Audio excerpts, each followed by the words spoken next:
Om Swastiastu, Namo Buddhaya, salam kebajikan bagi kita semua.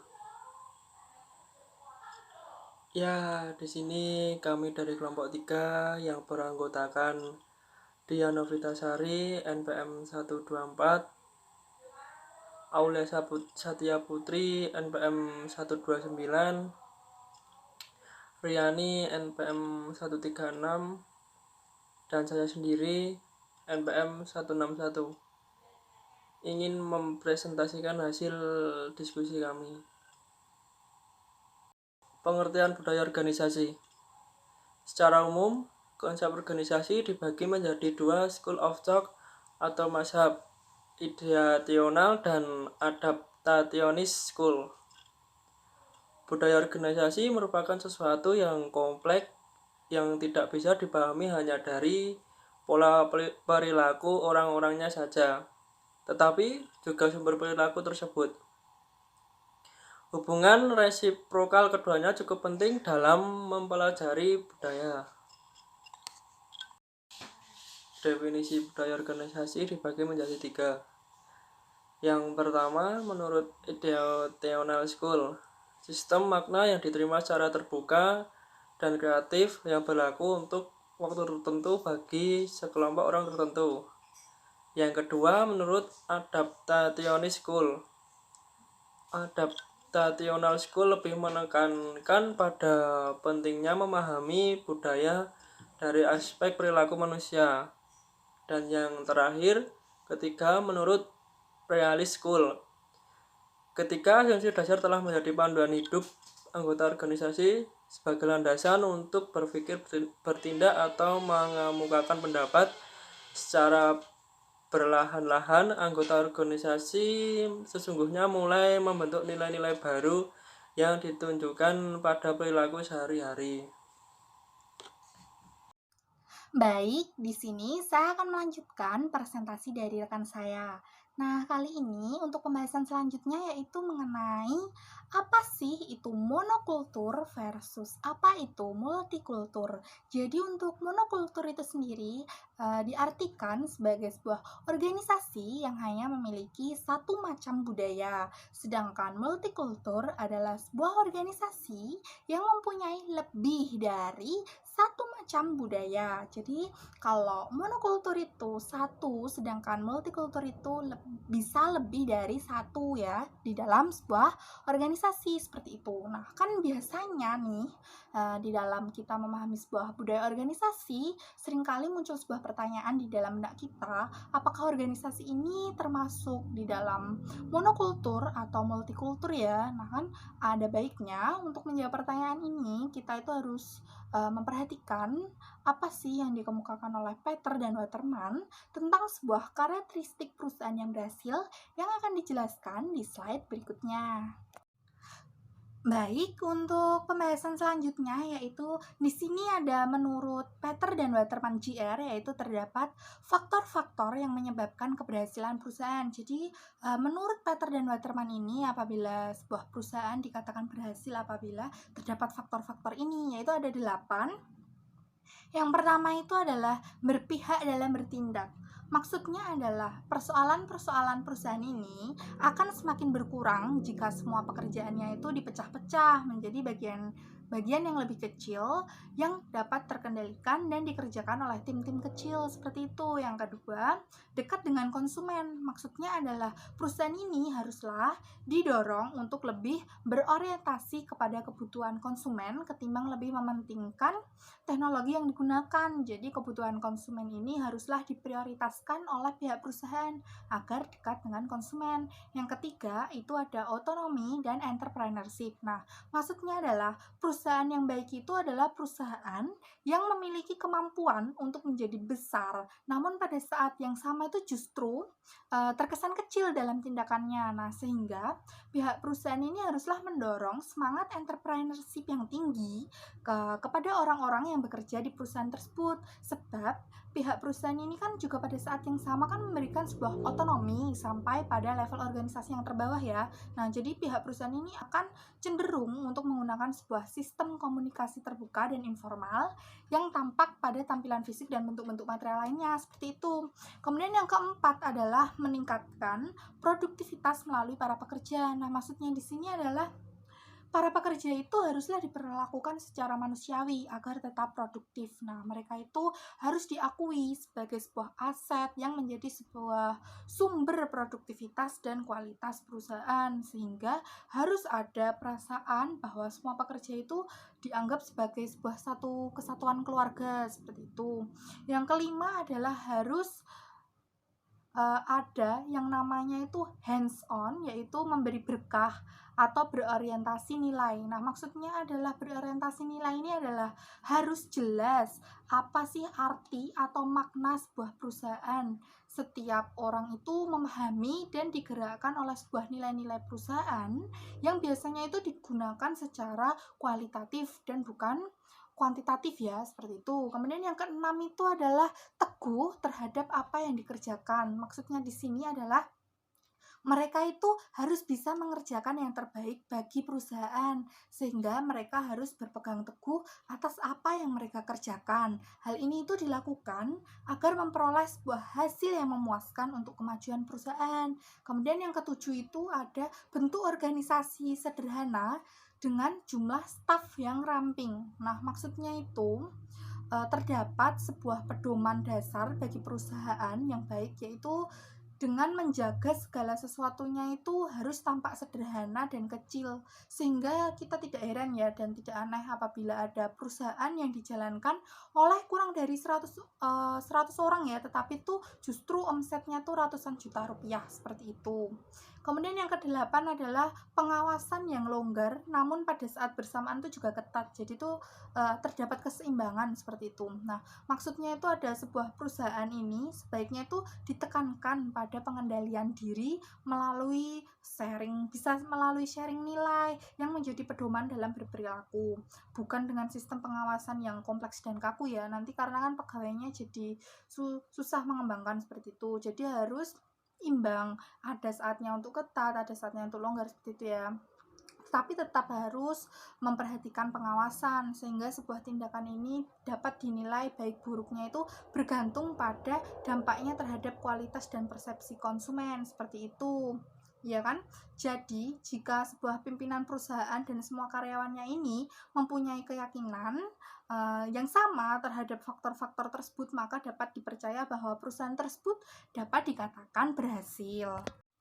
Oke, untuk selanjutnya yaitu mengenai strong culture versus weak culture. Nah, untuk strong culture itu sendiri dikatakan kuat apabila adanya sebuah kesamaan baik itu visi, nilai-nilai, dan keyakinan di antara anggota organisasinya yang menunjukkan kuatnya budaya organisasi tersebut. Berbeda ya dengan weak culture, yaitu justru adanya sebuah keberagaman, adanya bermacam-macam pandangan, baik itu terhadap visi, keyakinan, dan nilai-nilai organisasi yang menunjukkan lemahnya budaya tersebut atau biasa disebut dengan weak culture, seperti itu. Jadi kalau untuk strong itu dikatakan kuat apabila justru banyak kesamaannya, sedangkan dikatakan lemah atau weak itu justru karena banyak keberagamannya, seperti itu. Nah, misalnya saja ini menurut sebuah ilmuwan yaitu ada Sate. Nah, dia itu dalam pandangan beliau, budaya yang kuat itu ditandai oleh sebuah nilai-nilai inti organisasi yang tertanam itu justru semakin mendasar, semakin kokoh, semakin dipegang teguh oleh para anggota organisasinya. Nah, semua itu bisa terjadi karena budayanya tersebut disampaikan secara jelas, kemudian disosialisasikan dan diwariskan, sehingga itu semakin luas dianut oleh banyak anggota organisasi. Kemudian, sebaliknya, jika di dalam budaya itu hanya dipahami oleh sekelompok kecil orang, bisa dikatakan bahwa budaya sebuah organisasi tersebut justru memiliki budaya yang lemah. Semakin banyak dianut, semakin kuat, dan semakin dikenal itu hanya dalam kelompok kecil, maka itu justru malah budayanya lemah ya. Nah, berdasarkan pemahaman tentang budaya kuat dan budaya lemah tersebut, bisa dikatakan bahwa keberhasilan perusahaan menurut Peter dan Waterman Cier ini ditentukan oleh seberapa kuat budaya yang dimiliki perusahaan tersebut. Atau dengan kata lain, justru Peter dan Waterman Cier ini secara tidak langsung mereka menegaskan bahwa dalam satu perusahaan tuh ya mestinya hanya terdapat satu macam budaya atau monokultur atau disebut dengan unitary culture. Nah, jadi yang dipahami, dijiwai, dan dipraktikkan dalam seluruh anggota organisasi tersebut. Kemudian pandangan inilah yang menjadi sebuah awal munculnya tren sebagai sebuah konsep budaya perusahaan. Baik, untuk pembahasan selanjutnya yaitu mengenai alasan yang melatar belakangi terbentuknya lebih dari satu macam budaya di dalam sebuah organisasi. Nah, di sini ada 3 alasan yang melatar belakangi pandangan tersebut ya.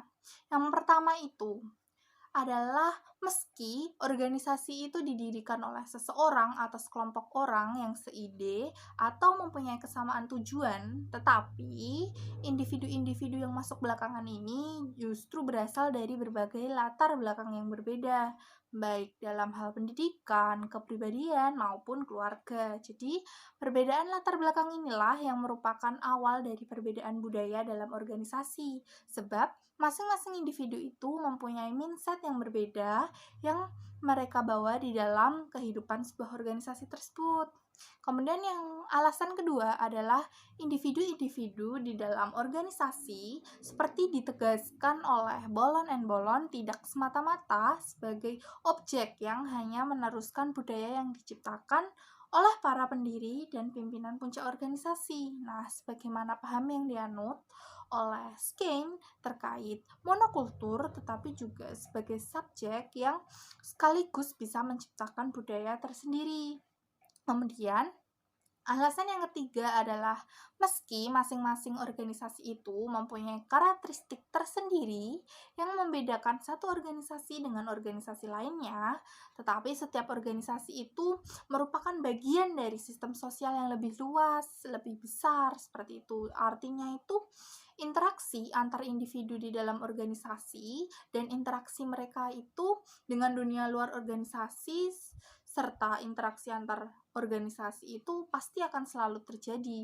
Interaksi inilah yang menyebabkan adanya akulturasi dan enkulturasi. Nah, maksud dari akulturasi itu sendiri adalah adanya pencampuran dua kebudayaan atau lebih yang saling bertemu dan saling mempengaruhi. Sedangkan enkulturasi adalah sebuah proses yang mempelajari nilai dan norma kebudayaan yang dialami individu selama hidupnya. Nah, jadi ketiga alasan tadi ini menunjukkan bahwa organisasi itu selalu terbuka kemungkinannya itu bagi organisasi dan dunia luar organisasi untuk saling mempengaruhi. Jadi di dalam organisasi itu antara dunia organisasi dan luar organisasi itu saling mempengaruhi. Akibatnya budaya yang terbentuk di dalam sebuah organisasi itu juga akan mengalami hal yang sama. Terdapat pengaruh untuk lebih dari satu budaya seperti itu. Selanjutnya yaitu mengenai persinggungan antara budaya organisasi dengan budaya-budaya yang lain. Nah, secara hierarkis, di dalam skala yang lebih besar, budaya organisasi ini merupakan bagian dari budaya industri, budaya regional, budaya nasional, maupun internasional. Nah, sementara itu, di dalam skala yang lebih kecil, di dalam budaya organisasi ini dapat muncul pula budaya fungsional dan atau budaya profesional. Nah, untuk saling pengaruh antara budaya organisasi dengan budaya-budaya yang lain ini dapat digambarkan oleh Schneider and Merzouk seperti pada bagian gambar seperti ini ya, gambar 6.1 ini. Nah, di sini itu ada budaya nasional dan budaya regional yang terbentuk itu karena ada kesamaan wilayah geografis, sejarah, sistem politik dan ekonomi, kesamaan iklim, agama, dan bahasa. Seperti yang ditunjukkan oleh gambar 6.1 ini, antara budaya nasional dan regional itu ternyata punya kesamaan, dan kemudian antara kedua budaya tersebut itu akan berpengaruh terhadap budaya industri yang unsur-unsur pembentuknya itu ada sumber daya industri, teknologi, produk, pasar, regulasi, pemerintah, atau keunggulan daya saing industri. Nah, demikian seterusnya, seperti budaya industri ini akan berpengaruh terhadap budaya organisasi, budaya fungsional, dan budaya profesional. Jadi, untuk budaya organisasi ini yang unsur pembentuknya itu adalah ada founder, leader, administrative heritage, sifat dari produk atau industri selanjutnya, ini juga akan berpengaruh terhadap budaya fungsional. Dan kemudian budaya fungsional tersebut juga akan berpengaruh terhadap budaya profesional yang terdiri dari persyaratan pendidikan, training, sistem seleksi, dan sosialisasi. Jadi intinya itu secara umum bisa dikatakan bahwa sistem budaya yang lebih makro yaitu besar akan berpengaruh atau bersinggungan dengan sistem budaya yang lebih mikro, lebih kecil. Jadi dari makro, yang makro itu akan berpengaruh terhadap yang mikro seperti itu. Jadi seperti yang dicontohkan tadi ya, kayak budaya industri itu juga akan berpengaruh terhadap budaya organisasi, budaya fungsional, dan budaya profesional seperti itu. Kemudian selanjutnya yaitu mengenai hubungan timbal balik antara societal culture, organizational culture, and societal development. Nah, di sini ada gambar 6.2 yaitu menunjukkan adanya hubungan resiprokal. Apa itu resiprokal? Jadi resiprokal ini adanya hubungan timbal balik antara budaya organisasi dengan budaya masyarakat dan dinamika perkembangan masyarakat itu sendiri. Nah, atau dengan kata lain, persinggungan antara budaya organisasi dengan budaya-budaya yang lain ini merupakan sesuatu yang tidak dapat dipisahkan seperti itu.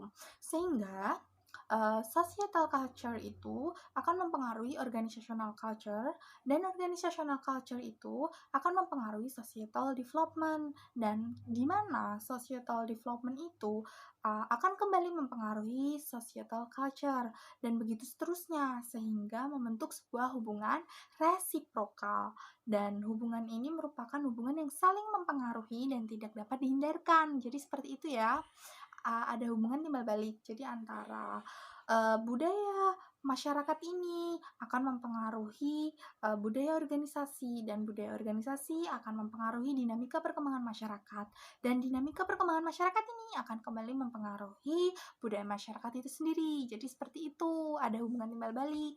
Baik, untuk materi selanjutnya akan dijelaskan oleh rekan saya, silahkan. Baik, saya akan melanjutkan materi selanjutnya. Nah, di sini ada contoh dari budaya UII kaitannya dengan budaya pendidikan tinggi dan budaya-budaya di lingkungan fakultas. Sebuah organisasi mempunyai berbagai macam budaya ataupun subbudaya, khususnya jika budaya itu cukup besar, baik karena luas wilayah geografi, jumlah karyawan, jumlah departemen, maupun karena perbedaan jenis usaha dan komposisi karyawannya. Bisa dilihat di sini ada lingkaran-lingkaran. Untuk lingkaran yang paling besar itu merupakan gambaran dari budaya pendidikan tinggi yang ada di Indonesia. Dan untuk lingkaran yang kedua itu merupakan gambaran dari budaya organisasi UII. Dan untuk lingkaran yang di tengah yang kecil-kecil itu merupakan gambaran dari lingkungan organisasi fakultas-fakultas di UII. Tentunya UII itu sendiri mempunyai berbagai macam fakultas seperti kayak fakultas keguruan, fakultas ekonomi, maupun fakultas teknik. Nah, di setiap fakultas tentunya mempunyai subbudayanya masing-masing, sehingga antara fakultas satu dengan fakultas lainnya itu berbeda subbudayanya. Nah, budaya fakultas ini tentunya mempengaruhi pembentukan dari budaya universitas. Nah, maupun sebaliknya. Untuk yang selanjutnya, ada macam subbudaya menurut Mary Jo Hart. Yang pertama ada unitary. Unitary culture terjadi jika di dalam sebuah organisasi hanya terdapat satu macam budaya. Keberagaman budaya dalam organisasi cenderung diabaikan. Jadi subbudaya dalam organisasi tersebut itu tidak bisa ditolerir keberadaannya atau belum bisa diterima. Kondisi ini biasanya tuh terjadi pada organisasi yang relatif masih kecil atau masih baru, dan biasanya tuh kayak manajer ataupun pimpinannya itu masih sangat dominan dalam mengatur budaya yang ada di dalam organisasi tersebut. Untuk yang kedua ada diverse integrated. Bisa dilihat di sini ada gambar lingkaran besar yang di dalamnya itu ada lingkaran-lingkaran kecil yang saling berkaitan. Untuk lingkaran besar itu digambarkan sebagai budaya organisasi, dan untuk yang lingkaran-lingkaran kecil yang saling berkaitan tersebut digambarkan sebagai subbudaya. Diverse integrated sendiri menganggap bahwa sebuah organisasi terdiri dari sub-sub budaya yang tidak bisa dihindarkan. Hanya saja, subbudaya ini masih sejalan dan tidak berlawanan dengan budaya organisasi itu sendiri. Nah, artinya anggota-anggota organisasi yang terbagi dalam beberapa grup atau kelompok itu masih memiliki konsensus terhadap keberadaan budaya pada level organisasi. Atau dengan kata lain, nilai-nilai dominan budaya organisasi masih menjadi unsur utama sub budaya yang ada. Untuk yang ketiga ada diverse differentiated. Diverse differentiated culture menganggap bahwa keberagaman budaya di dalam sebuah organisasi merupakan sesuatu yang tidak dapat dihindarkan. Bahkan subbudaya dibiarkan tumbuh dengan subur. Meski demikian, para anggota kelompok tidak menganggap keberagaman budaya sebagai halangan untuk mengakui eksistensi budaya organisasi. Dalam hal ini, nilai-nilai dominan budaya organisasi berbeda dengan nilai-nilai dominan masing-masing subbudaya, meski keduanya tidak saling berlawanan.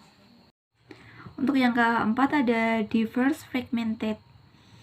Nah, pada diverse fragmented culture, para anggota organisasi ini sudah menganggap bahwa budaya organisasi sudah mulai memudar, tidak konsisten, ambigu, dan terus-menerus mengalami perubahan. Oleh karenanya, para anggota organisasi membentuk sub-sub budaya sesuai dengan keberadaan mereka pada masing-masing kelompok. Dalam hal ini, bukan berarti organisasi tersebut tidak memiliki budaya organisasi sama sekali, namun budaya organisasi tidak menjadi orientasi bagi mereka. Yang kelima ada disorganized. Di sini terlihat bahwa lingkaran-lingkaran kecil atau bisa disebut dengan subbudaya itu sudah mulai merenggang atau mereka sudah tidak saling berkaitan antara satu sama lain.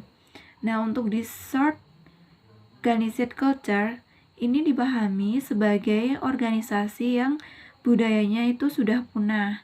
Yang ada hanyalah sub-sub budaya, di mana satu subbudaya dengan subbudaya lainnya hampir tidak ada kaitannya sama sekali.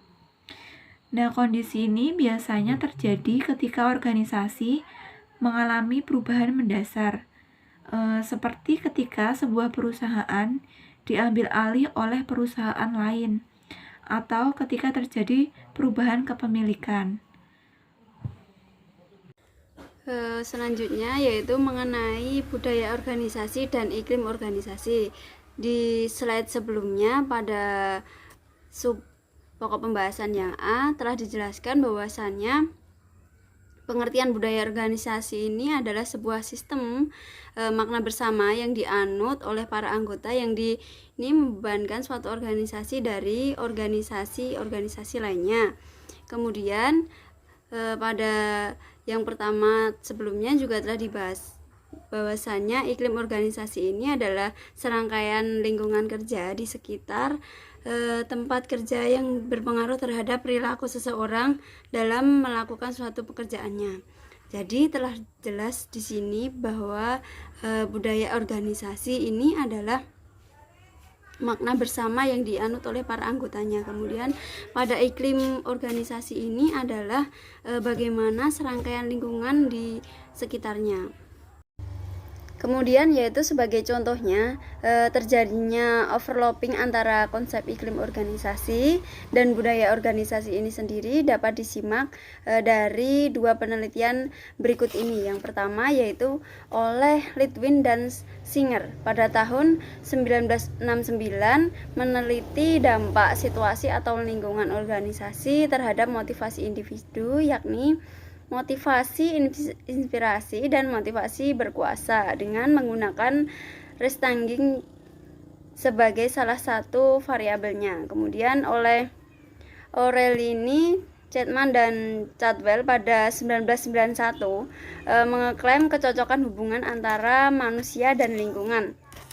Nah, kedua contoh di atas sekali lagi memberi gambaran awal tentang terjadinya overlapping antara konsep budaya organisasi dan iklim organisasi. Slide selanjutnya itu mengenai tabel 6.1 di mana karakteristik dalam perspektif penelitian iklim organisasi ini.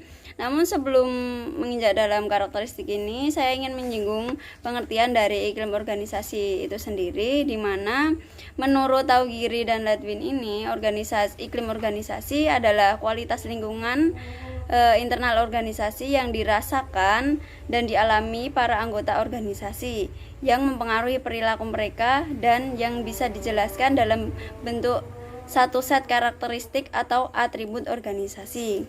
Kemudian kita menginjak kepada tabel pada karakteristik dan perspektif penelitian iklim organisasi ini, di mana terdapat epistemologi, sudut pandang, metodologi, level of analysis, orientasi waktu, dasar teori, disiplin ilmu. Dan pada tabel ini psikologi merupakan suatu akar dari tabel ini. Kemudian tabel di atas yang dijelaskan bahwa konsep iklim organisasi ini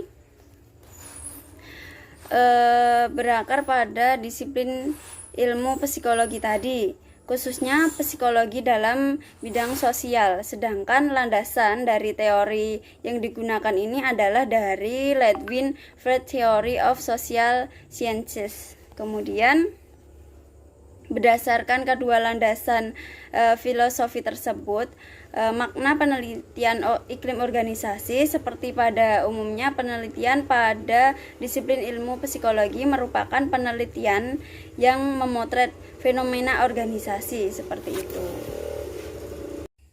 Nah, pada tabel titik 2 ini dibandingkan ilmu organisasi, konsep budaya organisasi memiliki sejarah perkembangan yang berbeda. Sebagaimana kita ketahui bahwasanya konsep budaya organisasi ini mengakar pada disiplin ilmu antropologi dan ilmu sosiologi, kedua disiplin ini menggunakan logika yang berbeda dibandingkan dengan disiplin psikologi dalam memahami manusia dan lingkungannya. Jika disiplin ilmu psikologi cenderung memahami manusia sebagai individu, makna antropologi dan sosiologi memahami manusia sebagai bagian dari lingkungan yang tidak dapat dipisahkan. Nah, oleh karenanya penelitian budaya organisasi yang berkiblat pada disiplin antropologi dan sosiologi ini cenderung menggunakan teori konstruksi sosial. Nah, secara ringkasnya dengan karakteristik penelitian budaya dapat dilihat pada tabel 6.2 ini. Karakteristik dalam perspektif penelitian budaya organisasi, di mana terdapat epistemologi, sudut pandang, metodologi, level of analysis, orientasi ilmu, dasar teori, disiplin ilmu. Nah, pada tabel 6.1 dan tabel 6.2 ini menegaskan bahwa kerangka berpikir iklim organisasi dalam budaya organisasi secara konseptual ini sangatlah berbeda. Meski demikian, dalam batasan-batasan tertentu harus diakui pula bahwa kedua konsep ini tersebut diungkap oleh kedua konsep tersebut adalah memiliki anggapan beberapa yang sama. Kemudian terima kasih untuk teman-teman telah menyaksikan video presentasi kami. Apabila ada kesalahan, salah kata, salah ucap, kami mohon maaf. Wabillahi taufiq wal hidayah. Wassalamualaikum warahmatullahi wabarakatuh.